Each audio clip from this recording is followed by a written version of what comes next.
ஆண்கள் ஆடிட்டு இருந்த கலை இப்போ பெண்களுக்கும் சரி. இப்போ நாங்கள் எங்கள் சிலம்ப கூடத்தில், நாங்கள் திருச்சியில் நடந்துற சிலம்ப கூடத்தில் ஒரு பையன் இருந்தானா ஒரு பொண்ணு, அப்படி தான் நாங்கள் வந்து பேரே வைக்கிறது. ஸோ ஈக்குவலாக கற்றுக்கணும் அப்படிங்கிறது தான். கலைன்றது பொது, சரிங்களா? அதனால் இதை வந்து பொதுவாக்கணும் அப்படின்றனால தான் 5 பசங்க இருந்தால் 5 பொண்ணுங்க இருக்கணும் அப்படிங்கிற மாதிரி தான் நாங்கள் வந்து பொசிஷன்ஸ் அந்த மாதிரி தான் ரெடியே பண்ணுறோம். அனைவருக்கும் வணக்கம். என் பேர் பாஸ்கர். நான் தமிழ்நாட்டிலேருந்து வரேன். இதுக்காக நான் இங்கே வந்திருக்கேன் அப்படின்னா, சக்கைக்குச்சி ஆட்டத்தை பற்றி அதை கற்றுக் கொடுத்துட்டு போகலான்னு வந்திருக்கேன்.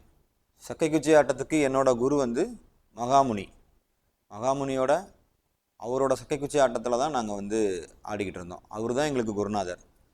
நான் கற்றுக்கிட்டது வந்து 2004, கிட்டத்தட்ட 21 வருஷம் ஆயிடுச்சு நான் கற்றுக்கிட்டு. இந்த சக்கைக்குச்சி ஆட்டத்தை பற்றின வரலாறு பார்த்திங்கன்னா, எங்கள் வாத்தியாருக்கு அவர் வாத்தியார் கற்றுக் கொடுக்குறப்ப கிட்டத்தட்ட ஒரு 50 வருஷத்துக்கு முன்னாடி. அவங்க வாத்தியாரை பற்றி எனக்கு தெரிஞ்சதை விட எங்கள் குருநாதருக்கு தான் நிறையா தெரியும். அதாவது இந்த சக்கைக்குச்சி ஆட்டம் வந்து ஒரு எளிய மக்களோட கலந்து ஆடப்பட்ட ஆட்டம் தான் இது. உதாரணத்துக்கு சொல்லணுன்னா, காய்கறி சந்தையில் வாரம் சுமக்கிறவங்க, கொத்தனார் வேலைக்கு போகிறவங்க, இந்த மாதிரி சின்ன சின்ன வேலைகள் செஞ்சுட்டு சாயங்கால நேரத்துலையும் ஓய்வு நேரத்துலையும் கற்றுக்கிட்ட ஆட்டம் தான் சக்கைக்குச்சி ஆட்டம். இப்போ ஒரு சாதாரண ஆள் எதுவுமே தெரியாமல் சக்கைக்குச்சி ஆட்டம் கற்றுக்க வராங்க அப்படின்னா, அந்த ஆட்டத்தில் இருக்கிற விஷயம் என்னென்னா, முதல்ல பொறுமை, இன்னொன்று ஃபிசிக்கலாக நீங்கள் ஃபிட் ஆகிறது, இன்னொன்று மென்டலி ஸ்டேபிளாக இருக்கிறது. ஏன்னா இதில் வந்து கவுண்ட்ஸ் இருக்குது, ஸ்டெப்ஸ் இருக்குது, அதாவது அடவுகள் இருக்குது, எண்ணிக்கைகள் இருக்குது, ஒவ்வொரு அடவுகளுக்கும் பேர் இருக்குது. அதனால் நீங்கள் வந்து ஃபிசிக்கலாகவும் மென்டலாகவும் ஸ்டேபிளாக இருந்தால் மட்டும்தான் இதை கற்றுக்கவே முடியும். இதுதான் சக்கை, சரிங்களா? இந்த சக்கையை இந்த கயிறோடு சேர்த்து கையில் மாட்டணும். இந்த மாதிரி கையில் கோர்த்து இதை வந்து பிடிக்கணும். அதாவது இதுக்கு அர்த்தம் என்னென்னா, ஒரு குழுனா எல்லோரும் ஒத்துமையாக இருக்கணும் அப்படிங்கிறது தான் இதுக்கு அர்த்தம். நீங்கள் வந்து ஒருத்தர் தடுமாறினாலும் திசை மாறினாலும் அந்த ஆட்டம் கண்டிப்பாக கலைஞ்சு போயிடும். ப்ளே எப்படி இருக்குன்னா அப்படி இருக்கும். ஸோ உங்களோட ஸ்டேபிள் வந்து எப்படி இதோட ஆக்ட் எப்படி இருக்குன்னா ஃப்ராக்ஷன் ஆஃப் செகண்ட்ஸ் தான், அவ்வளோதான்.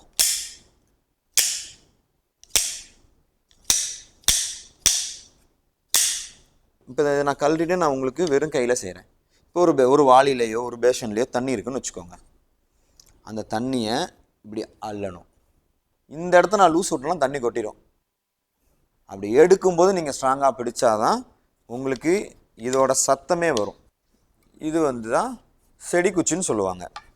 ஆக்சுவலி செடி குச்சின்னா சின்னது, அதாவது செடி உயரம் தான் இருக்குது அப்படிங்கிறனால இது செடி குச்சின்னு சொல்லுவோம். ஆக்சுவலி இது வந்து ஒரு 2.5 feet இருக்கலாம், 2.5 feet இருக்கலாம். ஓகேங்களா? இது பார்த்திங்கன்னா இது அடித்து ஆடுறது தான். இது 2 பேர் கொண்ட உதாரணம். அதாவது மினிமம் ஒரு 6 பேர் இருக்கணும். 6, 8, 10, 12ன்னு இந்த எண் வரிசையில் தான் போகணும். சிங்கிள் டிஜிட்டு 3, 5 அப்படின்னா ஆட முடியாது. இந்த 6, 8, 10, 12ல் யாராவது ஒருத்தர் திசை மாறினாலும் 11 பேருமே 9 பேருமே கலைகிற மாதிரியான சொல்லிடுறோம். அதனால தான் சொன்னேன், இது குழுவாக ஆடுற ஆட்டம், இண்டிவிஜுவலாக ஆட முடியாது. இதுலேயே வந்து பார்த்திங்கன்னா 5 அடி, 7 அடி, 9 அடி அப்படின்னு அடவுகள் இருக்குது. 5 அடவு, 7 அடவு, 9 அடவு அப்படின்னு இருக்குது. எங்களுக்கு இதுக்கு வந்து ஒரு பாட்டு பாடி எங்கள் குருநாதர் வந்து இதை சொல்லுவார். வர 23ஆம் தேதி மதியானம் 2லேருந்து 3:30 மணி வரைக்கும் நம்ம ஐஏஹெச்சியில் நான் வந்து இந்த சக்கைக்குச்சி ஆட்டம் ஒர்க் ஷாப் எடுக்கிறேன். எல்லோரும் வாங்க. குறைவான இடம்தான் இருக்குது, சீக்கிரம் வந்தீங்கன்னா நம்ம கற்றுக்கலாம்.